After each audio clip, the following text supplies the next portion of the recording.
안녕하세요. 지식캠퍼스의 정재영입니다. 이번에는 캠브리지를 여행합니다. 대학 도시 미덕이 연구와 교육에 집중할 수 있는 환경이라면 캠브리지는 그런 조건을 완벽하게 갖춘 도시로 보입니다. 캠 강변에 위치한 캠브리지는요, 도시의 편리함을 두루 갖추고 있지만 그림 같은 전원 풍경이 인상적입니다. 캠브리지 투어는 도시 한가운데 있는 세넷 하우스에서 시작하는 게 편리합니다. 대학 행사와 도시 행사에 두루두루 쓰이는 곳이죠.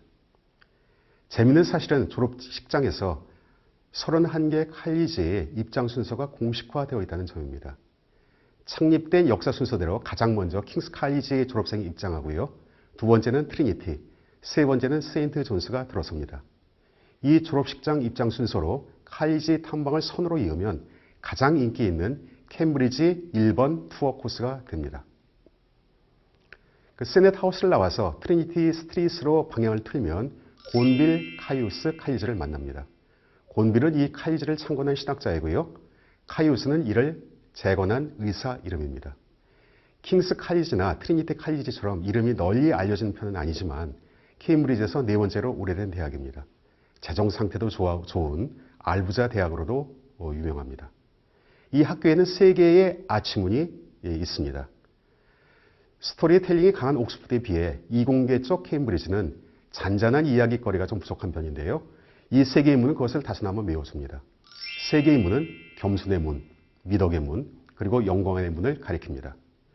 겸손의 문은 이 대학에 입학한 학생들이 지녀야 할 자세를 갖춰야 하는 뜻을 가진 출입문이고요. 미덕의 문은 재학생들이 학문의 길을 하는 자세로 들어가는 통로 역할을 하는 문입니다. 감상 포인트는 영광의 문입니다. 이 문은 항상 닫혀 있다가 졸업식 때 비로소 열린다고 하죠. 그때 가운을 입은 졸업생들이 이 문을 통과해서 세넷하우스로 향해서 걸어갑니다. 영광의 문에서 나와서 오른쪽으로 돌면 킹스 칼리지 채플이 나옵니다. 종교적 신앙이 깊은 헨리 6세가 구상해서 성모 마리아에게 바쳤다는 이 웅장한 예배당은 왕이 첫 초석을 놓은 지 70년 만에 완공된 영국의 대표적 고딕 건축물입니다. 킹스 칼리지를 빠져나옵니다. 왕의 거리, 킹스 퍼레이드 북쪽으로 향하면 트리니티 칼리지가 나옵니다. 킹스 칼리지가 꼭 봐야 될 관광 목록, 머스트 시 1호라고 하면 트리니티는 캠브리지 인물보고 1호입니다. 뉴턴으로 시작해서 과학자 세계에서는 뉴턴이나 아인슈타인보다 더 존경받는다는 고전 물리학의 완성자 맥스웰, 그리고 양자 역학을 개척한 닐스 보어, 여기에 이르기까지 트리니티 출신 과학자 이름만 열고해도 숨이 턱 막히죠. 노벨상 수상자만 33명, 수학의 노벨상이라고 불리는 필드상 수상자가 5명. 와우! 현대 철학을 상징하는 철학의 거인 비트겐슈타인과 러셀, 그리고 화이트헤드가 모두 트리니티 출신입니다. 또 있습니다. 영국의 영원한 낭만 코드로 통하는 시인 바이론, 너무나 극적이어서 소설보다도 더 소설 같은 20세기의 전설적인 인도 수학자 라마누친과 그를 초청한 기자 수학자 하디도 트리니티 출신입니다. 트리니티 칼리지에는 만류 인력 발견의 계기가 되었다는 뉴턴의 사과나무가 어색하게 서 있습니다. 옥스퍼드의 디테일한 관광 마케팅 솜씨와 비교하면 좀 케임브리지의 포장술은 좀 투박합니다. 여기 우리가 잘 아는 뉴턴 초상화가 한 장 있습니다. 17세기 말에서 18세기 초까지 영국에서 활동한 독일 출신의 초상화 밀러가 그린 그림입니다. 영국 왕실 수석 초상화답게 그 솜씨가 뛰어납니다.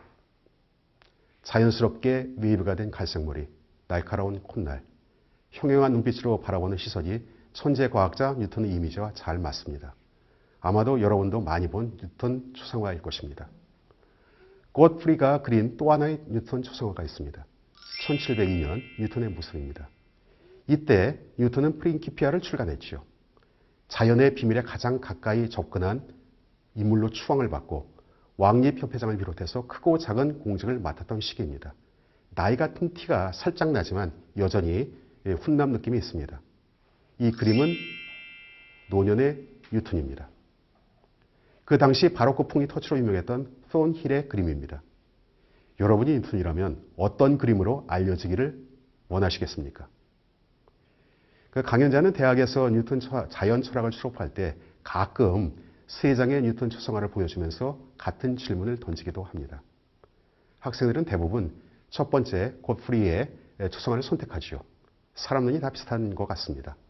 뉴턴 관련 자료에도 보면 첫 번째 그림이 가장 많이 나옵니다. 그런데 정작 뉴턴은 세 번째 그림을 가장 좋아했다고 하죠. 언젠가 세 번째 손힐의 그림을 선택한 학생이 있어서 그 이유를 물어봤습니다. 그 학생의 대답은 이랬습니다. 굉장히 강해 보여요. 뉴턴도 같은 이유에서 손힐의 초성화를 선택했습니다. 뉴턴은 영국의 내란의 끝자락인 1642년 링컨셔의 한 마을에서 유복자로 태어났습니다. 그의 집안은 젠트리, 그러니까 농장을 가진 지주 가문입니다. 친가도 애가도 모두 젠트리 가문이었지요. 뉴턴은 어머니가 재가하면서 애할아버지 농장에 맡겨졌습니다. 그는 몸집이 작고 허약했습니다. 그는 가장 가까운 도시에 있는 학교 그레이샴의 킹스 스쿨에서 학창생활을 보냈습니다. 이 무렵에 뉴턴의 어머니는 재혼한 남편과 다시 사별을 합니다. 그리고 친정 농장에 와 있었죠. 어머니는 당연히 뉴턴이 농장 일을 할 것을 기대했습니다. 그게 당시 젠트리 가문의 자제가 통상 걷는 길이었습니다. 만약에 뉴턴이 건강치였다면 우리가 아는 뉴턴은 없었을지도 모릅니다. 그는 그 대신 캠브리지로 갔습니다. 당시 캠브리지는요, 옥스퍼드와 마찬가지로 스콜라 학문이 지배하고 있었습니다. 우리가 비슷한 시기에 등장한 근대 철학자들의 학문적 배경을 반복적으로 살펴보다 보니 마치 스콜라 학문이 악의 축처럼 취급되고 있는데요. 모든 학문이 그렇지만 스콜라 학문은 단점이 큰 만큼 장점도 있는 학문입니다. 만약에 스콜라 학문이 그런 경쟁력이 없었다면 그렇게 오랫동안 모든 유럽의 대학들이 스콜라 학문으로 물들어 있지는 않았겠죠. 스콜라 학문의 경쟁력 가운데 하나는 표준화입니다. 어느 대학을 가더라도 같은 텍스트를 읽었습니다. 공부 방식도 표준화되어 있었죠. 그것은 중세 철학자 아벨라르가 쓴 긍정과 부정에서 명료하게 정리된 것처럼 하나의 주장에 대한 입론과 그 주장에 대한 반론을 정리하고 토론하는 방식입니다. 이러한 공부 방법은 오늘날에도 충분히 경쟁력이 있다고 볼 수 있습니다. 그러나 스콜라 학문에게는 치명적인 약점이 있었습니다. 실험과 수학의 방법을 무시한 거죠. 실험. 그것은 베이컨이 새 학문 프로젝트에서 강조한 포인트였죠. 물론 베이컨 이전에도 실험이 전혀 없지는 않았습니다. 베이컨과 같은 시대를 살았던 갈릴레오 역시 이런저런 실험을 했고요. 베이컨과 갈릴레오보다 한 세기 정도 빠른 레오나르도 다빈치도 실험의 중요성을 알고 있었습니다. 더 거슬러 올라가면 고대 헬레니즘 시대 알렉산드리아에 있었던 아르키메데스까지 그 싹이 찾아집니다. 그러나 학문의 도구로서 실험은 더 이상 발전하지 못하고 시들어버린 학문 도구였습니다. 또 하나의 연장인 수학은 일찍이 그 도구적 유용성이 강조되었습니다. 플라톤에서, 더 소급하면 피타고라스에서 수학은 크게 강조되었습니다. 그러나 중세 후반부에 아리스토텔레스적 전통이 플라톤적 전통을 덮어버리면서 형성된 스콜라 학풍에서 그 전통은 사라져버렸습니다. 뉴턴은 두 가지 도구, 실험과 수학의 방법을 완벽하게 구사해서 그 학문을 추방하는 데 성공합니다. 그 기념비적 저서가 하나는 광학이고요. 다른 하나는 프린키피아입니다. 광학은 실험의 방법을 동원해서 빛의 속성을 밝히는 데 성공합니다. 프린키피아에서는 수학의 도구를 사용해서 만류인력 법칙을 세웁니다. 뉴턴의 명성은 프린키피아에서 나왔지만 뉴턴의 학문 연구의 첫 결실은 광학 실험에서 나왔습니다. 그 실험은 바늘구멍을 통해서 들어온 빛을 프리즘을 통과시키는 아주 간단한 것이었죠. 프리즘을 통과한 빛은 굴절돼서 여러 색의 빛이 됩니다. 빨주, 노초, 파남보. 이것은 빛이 단일 물질이라는 아리스토텔레스 자연학의 주장을 뒤집는 것이었습니다. 뉴턴은 이번에는 여러 색의 빛을 역으로 프리즘을 통과시킵니다. 그래서 백색광으로 다시 들어가게 했죠. 뉴턴은 이러한 실험의 과정과 결론을 왕립협회 저널에 투고했지만 주의 반응은 냉담했습니다. 특히 당시 왕립협회를 주도했던 로버트 후크는 뉴턴의 실험을 철저하게 무시했죠. 뉴턴은 상처를 크게 받았습니다. 그리고 외부 세계와 인연을 끊었습니다.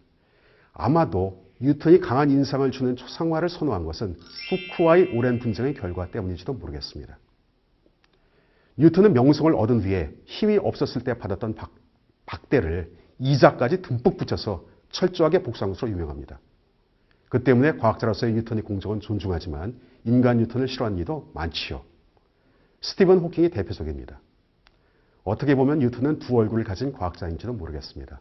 하나의 얼굴은 나는 큰 거인이 어깨에 올라탄 작은 난쟁이라고 말하는 겸손한 얼굴의 뉴턴이고요. 또 하나는 자신의 학문적 성취에 이르게 했던 바로 그 거인들을 가차없이 부수고 복수하는 오만한 얼굴의 뉴턴입니다. 뉴턴은 자연 철학을 근대 과학으로 전환하는 데 성공했습니다. 오늘날 우리는 그것을 과학혁명이라는 이름으로 부릅니다. 이와 함께 뉴턴은 철학의 성격도 전환시켰습니다. 그것은 근대 경험주의 완성자로 평가되는 흉에게서 선명하게 드러납니다. 흉은 뉴턴이 광학에서 연구한 실험 방법을 인간 세계에 적용했습니다.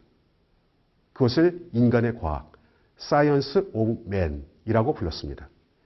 뉴턴이 자연의 과학, Science of Nature를 세운 성공 비결을 실험으로 보고 바로 그 실험의 방법으로 인간 과학을 세우겠다고 선언한 것이었습니다.